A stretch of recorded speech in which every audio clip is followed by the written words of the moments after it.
All right, we're checking out what we're gonna call the Crusty Cruiser.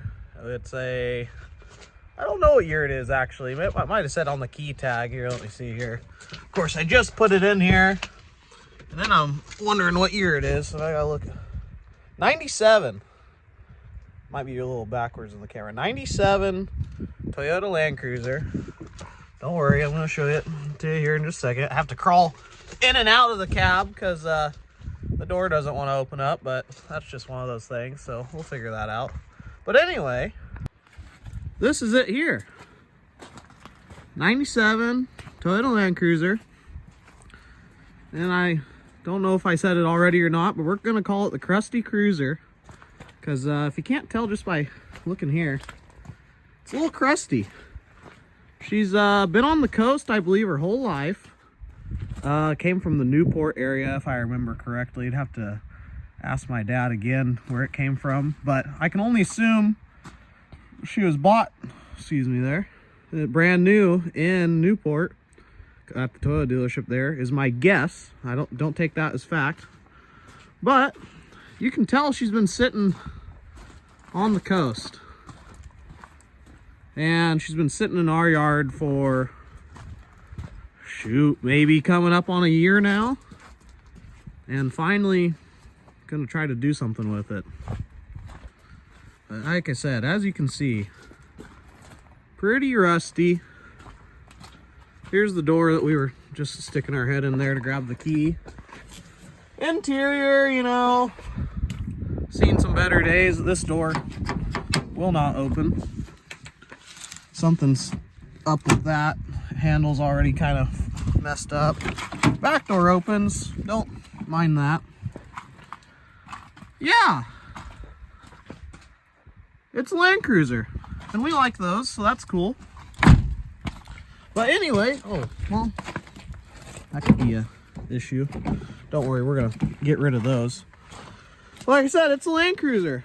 We like Land Cruisers. This is a 93 Toyota Land Cruiser. Was actually my very first car. It had factory triple lock, well, full lockers, however you want to say it. But either way, lockers in the front and rear axle, and four-wheel drive, which is nothing special. They all have that. But anyway, yeah, first car, 93 Toyota Land Cruiser. I had a level kit on the front, 2 inches, and a 1-inch level puck in the back. It was sitting all right. It was sitting on 35s with method wheels, and that was it. I just rallied the heck out of it, you know, being by the sand. Took it out in the sand, actually bent the front axle on that rig. Ended up selling it at Copart, and kind of just was a wash. I only had it for about, a year, and I probably only drove it 4 months out of that year, but oh well, I still had a good time with it, and Land Cruisers still are pretty special to me just because first car and everything like that. And they're the last Toyota that we got in the US with a solid front axle, so that's pretty hard to beat. So obviously we got a soft spot for these things, so we're gonna try to get this one going again. And that leads me to saying that we're gonna hook up the jump box and see how she sounds. And my dad did drive it into the spot. He said it runs okay, but you know, we'll see what his definition of okay is. And again, just look how rusty it is. So as much as I hate to destroy a Land Cruiser, I don't think anyone will have their feelings too hurt about this one. You can see right there. Oh, that's the side over there. I gotta show you guys this. Look at this. And I apologize if I'm rambling. Probably talking myself in circles here, but you're getting the idea. There's a hole in the roof. You want to know why there's a hole in the roof? Because when I was first looking at this thing a couple months ago, I put my hand up there like this. Oh, I'm gonna check out up here. Put my foot here, pull up, about fall to my death, rip the roof right off of the thing. So, you know, this is why we can't have nice things. But anyway, took the jump box up and see how she sounds. But first, might as well check the oil. Might be a two-handed deal. We'll see. I might have to set you guys down, but No? Looking like it's a little full. But it's looking okay. It doesn't look milky, so that's a good sign. Maybe you don't gotta worry about the blown head gasket, which unfortunately is kind of common on these rigs. My 93, when I got it, had just had a head gasket put in it, so I know that that can be a suspicion. Well, might as well, since we're here. There we go. Nice and red. Shoot. That's the thing that disappoints me most. I see some of these Toyotas, people put green or yellow or whatever the heck other colors there are in these things, and Toyota likes red. And I don't know why everyone wants to go against Toyota on that, but thankfully this one's good. Look, we even got Maxilent full line on the brake fluid, so somebody's doing something right. So, alrighty, let's get this hooked up and see how she sounds.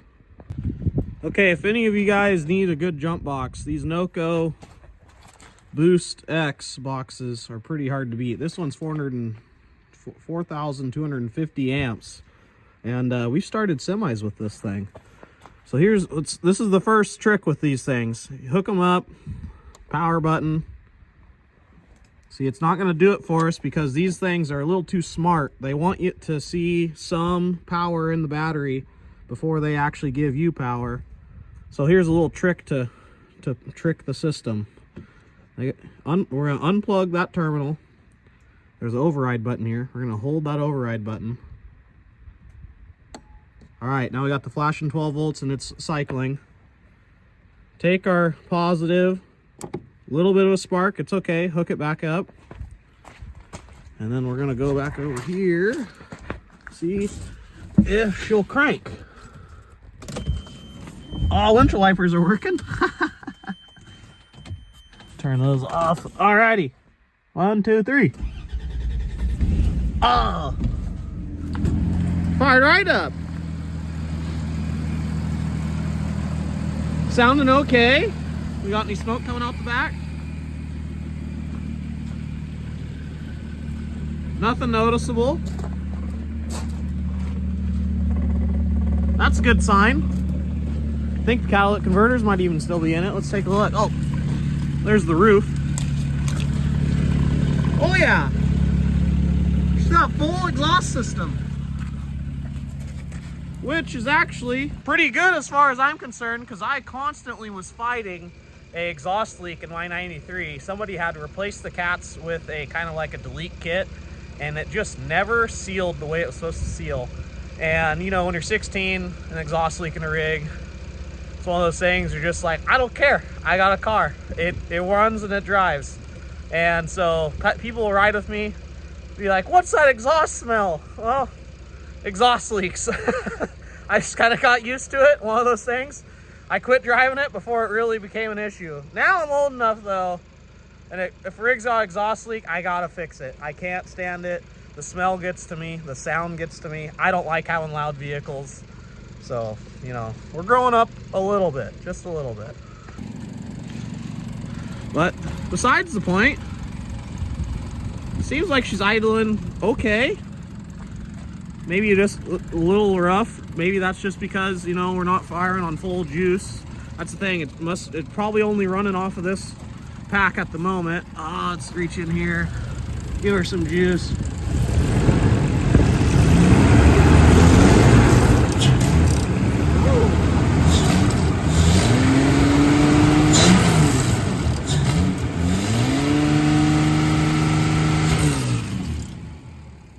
There's a little bit of blue smoke.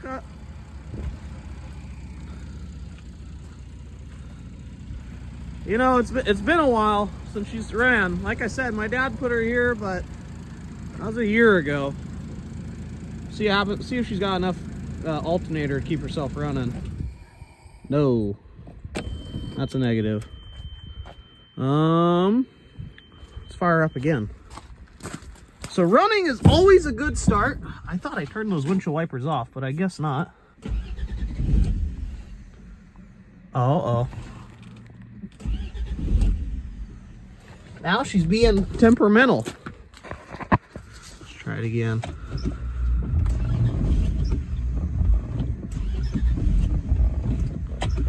The other thing in mind, oh, now she's running.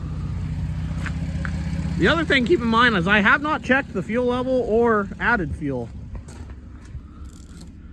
Maybe see if these gauges work here.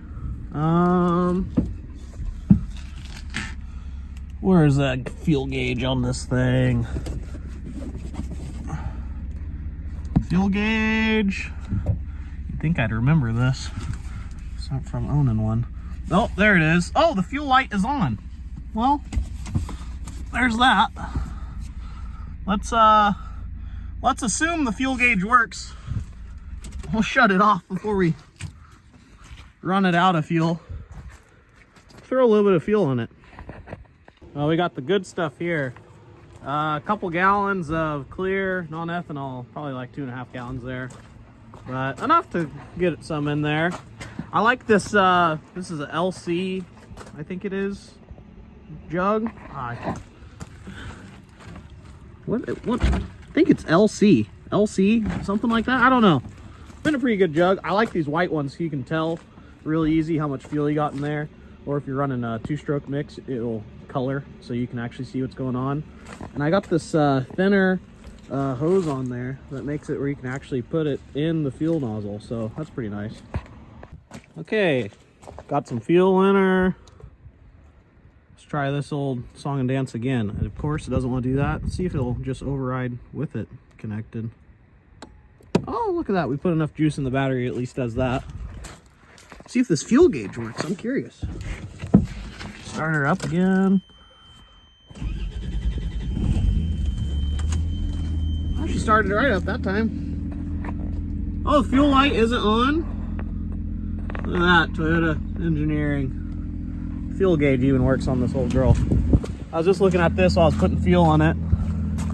She hasn't been registered since 17. Well, no, take that back.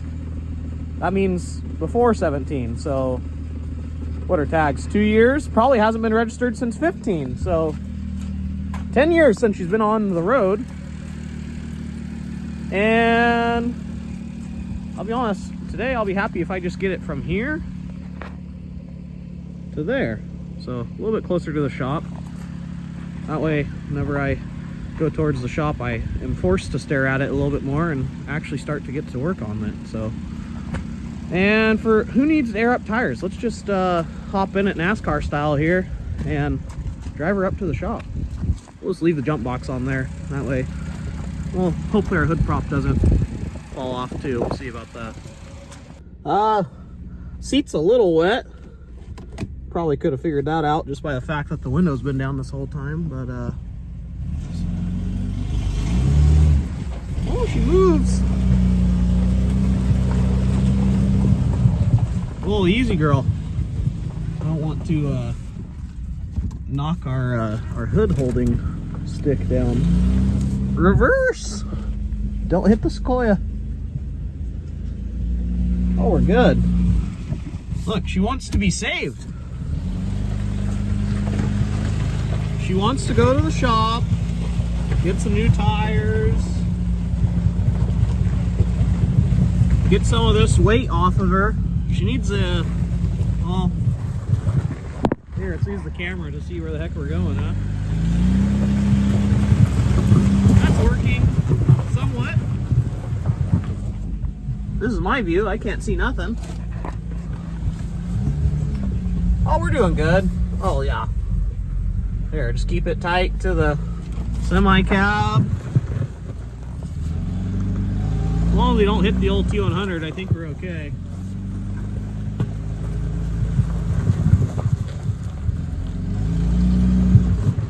Well, that proves she goes forward. I guess while we're here, we can try reverse. Oh, yeah. Look at that. How about low range? That's high right now. Low range. Oh, we got low range. I'll take that.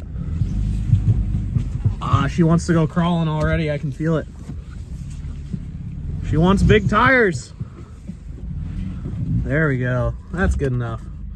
We'll put it back in high just for whatever that does for us. But 225,000. Shoot, just barely broke in. Oil light. No, we're okay on that. Oh,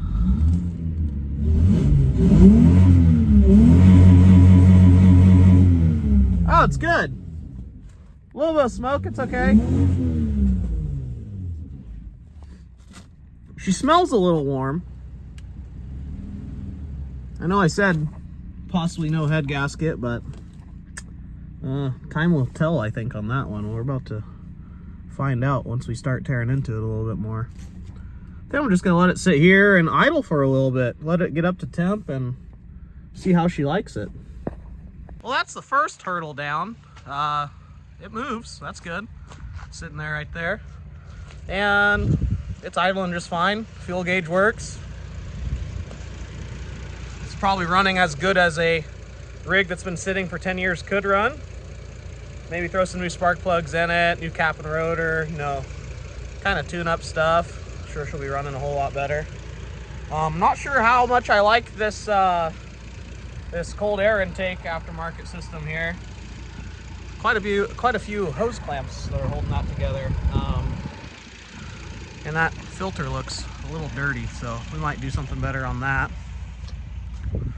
But anyway, at the end of the day, I don't think it really matters how well it does run, just as a matter of if it will run, because I think it'll fit our purposes just fine. I got some 37s that we're gonna throw on it, and kind of the plan is to just stuff some 37s on it. Gonna rip off the fender flares, undo the side steps, give the front bumper a nice trim. Love to get a winch on it, and kind of just maybe kind of gut the thing a little bit. Really just lighten it up as much as we can. Maybe patch a hole or two in the roof. I don't know. We'll see how much I care, honestly. It may just be a summertime play rig. If we want to take it out in the winter time, may just have to get wet. We'll just see how it goes. But that's the main idea. Throw big tires on it, go have a good time. It's probably never going to be a pavement driving rig, but we got tow trucks, and hopefully in the future we'll have a nice trailer. So for some longer trips when you don't want to ride around in a bouncy tow truck, just throw it on the trailer and go for a ride. So, but I think that's about it for what I'm going to get done today. It's already a decent length video, kind of introduction to the rig, you know, and kind of a good start for the day. We moved it from one spot to another spot, and it made it. It's always a good sign. Motor didn't blow up doing that. Still running currently. Actually, let's see if we got enough charge in the battery, it'll run on its own power. Let's see. Now for the old test here. Look at that. See? Toyotas are self-healing, I tell you. Battery's dead. Just drive it a little bit. Leave the jump box connected for a few minutes. Burn like a kitten on our own power, you know? Yeah. But yeah, like I said, those fender flares are gonna go bye-bye. Steps. Bumper is probably either gonna go bye-bye or just be severely cut. Again, love to get a winch on this thing. And like I said, no, I don't even know if I did say, but this one don't got any lockers. I was just talking about that with my dad. Might just throw budget all the time, Detroit or Lunchbox or something like that locker in it. Selectable lockers, you know, we don't need that. That's for the wimps. We want to be in four-wheel drive all the time. We want to be able to rock crawl even when we're not rock crawling. So that should be a fix for that. Maybe even with the 37s, we'll see how it goes. Hopefully low range with 37s, it'll be all right. But we might want to re-gear something, whether we tackle the transfer case or the axles. But again, it's budget build, saving it from being crushed or parting it out. We could put some work into it, and tomorrow the motor grenade itself, and might just be time to move on to the next project, but we'll cross that bridge when we come to it. You know what, I'll show you guys the 37s we got laying around for it real quick. That'll be a nice nice closer to the video. Here's our 37s. I got 3 of them here. The 4th one I'm still yet to get all the way mounted up. But again, in the nature of a budget build, obviously I'm kind of cheating on that aspect, having access to parts and such. These are some 37-inch Coopers. They're not new by any means. They're actually 2016s, but you know, they're all holding air. This one's a little worn on the tread, but still has tread. Like I said, they're 2016s, 37 13.5 R17s. These are stock Toyota wheels that came on, like the 5th gen 4Runners. And you might say, that offset's not gonna work. You might be right. We are gonna find that out and just see what happens. Hopefully, I'm hoping just stuff them on there, and we're just gonna hope everything works. But we can always order some cheap wheel spacers or something like that. I know that's not something that everyone thinks is cool to do, the wheel spacers. I'm not a huge fan of them myself, but in the means of keeping it budget friendly and, like I said, just kind of building something out of nothing, we'll kind of do what we got to do. But I have high hopes that the offset and everything on that is going to be okay. Like I said, my 93 stock height, well, a level kit was clearing 35s. Maybe if we throw a level kit or something like that on this one, be all right. I got a friend with 37s on a 92 Land Cruiser, and I don't believe he trimmed much. I think he's just got a 3-inch lift and just called it good. So that's gonna be a learning curve for me, and maybe some of you guys watching. Some of you guys watching right now are probably already thinking you're not gonna fit 37s on that, but we're gonna give it a good solid try. And remember, if you don't care about the rig, you can fit 37s on anything. Just depends on how much cutting and hitting with a hammer you feel like doing. So yeah, stay tuned. Hopefully we'll have this thing on 37s, playing around, maybe go cruise the sand. If we get real adventurous with it, start getting it ready for some rocks, maybe take it out some trails. But it's gonna be a slow process. It's kind of on a back burner. It's nothing too priority, so don't be expecting videos weekly or nothing like that, but definitely something that is gonna be a work in progress. And as soon as I get stuff done, you guys will know about it. And it's gonna be posted as soon as stuff happens to it. So yeah, check out the Instagram too, One Truck Life on Instagram, and stay tuned.